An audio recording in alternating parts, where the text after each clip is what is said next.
Tonight, somewhere in the world, someone will lose a person they love. They will choose a coffin. They will pick flowers.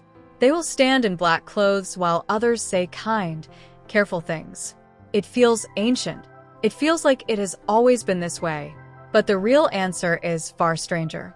Your instinct to bury the dead is not a tradition.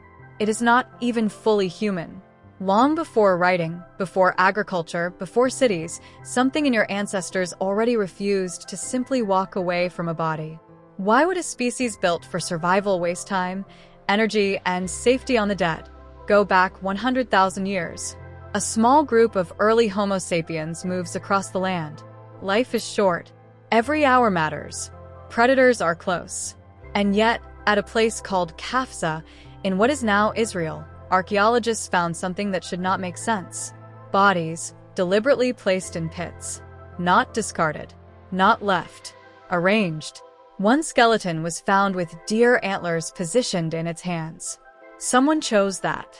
Someone decided a dead body needed something in its grip before it went into the earth. That is not efficient. That is not survival. That is something else entirely. Anthropologist Paul Pettit, who has spent decades studying the origins of human burial, argues that this behavior marks one of the first moments we can point to and say, something changed in the human mind. A body stopped being just a body. It became a person, even after it stopped being alive. Think about what that requires. You need a concept of before and after. You need to imagine a version of someone who is no longer there, but still matters. That is not instinct.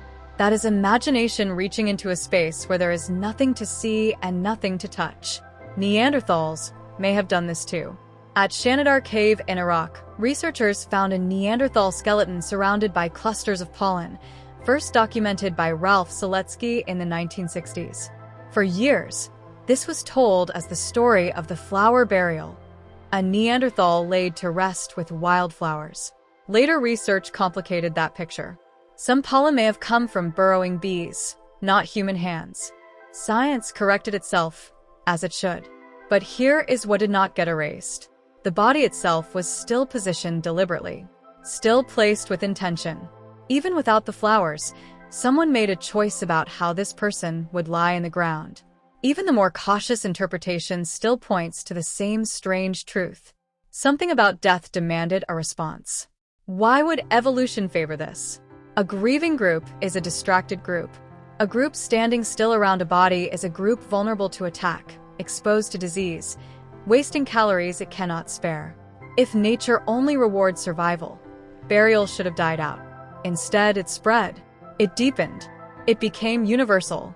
Psychologist Sheldon Solomon, working with colleagues Jeff Greenberg and Tom Pyszczynski, developed a framework called terror management theory to explain this. Their research suggests something uncomfortable. You are the only species, as far as we know, that fully understands it will die. That knowledge is unbearable if faced directly, every day, without protection. So your mind builds shields. Culture, meaning, ritual. Burial is one of the oldest shields ever built. When you place a body in the earth, mark the spot, return to it, speak to it, you're not just disposing of remains. You are telling yourself a story. The story says, this mattered. This continues to matter. Death does not erase meaning. Is that comforting? Or is it something your mind needed to invent just to keep functioning? Consider what burial actually solves. It is not hygiene. Early humans did not understand bacteria. It is not always protection from scavengers, since many burials required more effort than simple disposal would need. What burial solves is psychological. It gives grief a place to go. It gives the living something to do with a pain that has no obvious task attached to it. This is the twist most people never expect. Burial was not invented to honor the dead. It was invented to protect the living. The dead do not need ceremony. They do not need markers or offerings or carefully placed antlers in their hands. The living need those things. They need a boundary between chaos and meaning. They need a moment where uncontrollable loss becomes a controlled act. Move forward thousands of years, and the pattern only grows more elaborate. Grave goods appear. Tools, jewelry, food, sometimes entire animals buried alongside a person. Some researchers interpret this as belief in an afterlife.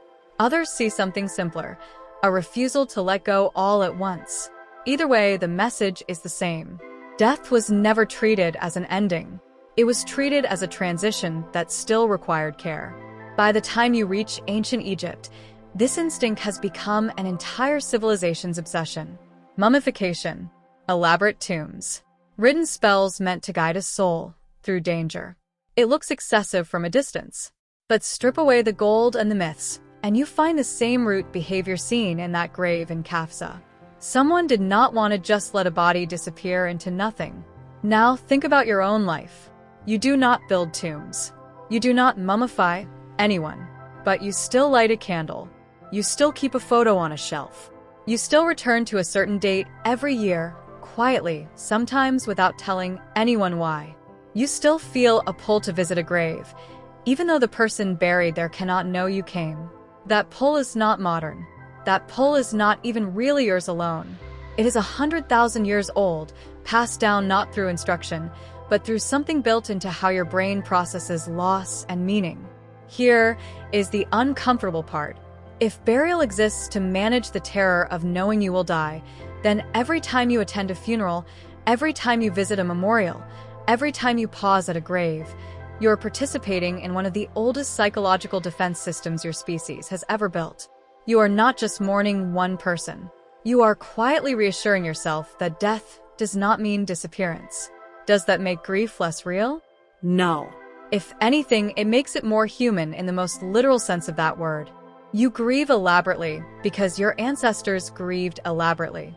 You need ritual because they needed ritual, standing over bodies in caves with nothing but stone tools, antlers, and an unbearable new understanding that everyone they loved would eventually stop breathing.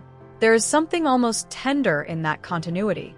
You are connected to people you will never know across tens of thousands of years by the exact same impulse. The impulse to not walk away. The impulse to mark the spot. The impulse to say, in whatever language existed at the time, this was someone. So the next time you stand at a funeral, or scroll past a memorial post online, or simply pause at the side of a cemetery through a car window, notice the pull. Notice how automatic it feels. That feeling is not new. It did not start with religion, or with civilization, or with you. It started in the dark, in a cave, with a body and a choice. Tonight, somewhere in the world, someone will lose a person they love. And without knowing it, they will reach for the same ancient instinct that first appeared thousands of generations ago. Not because tradition demands it, because something older than tradition still does.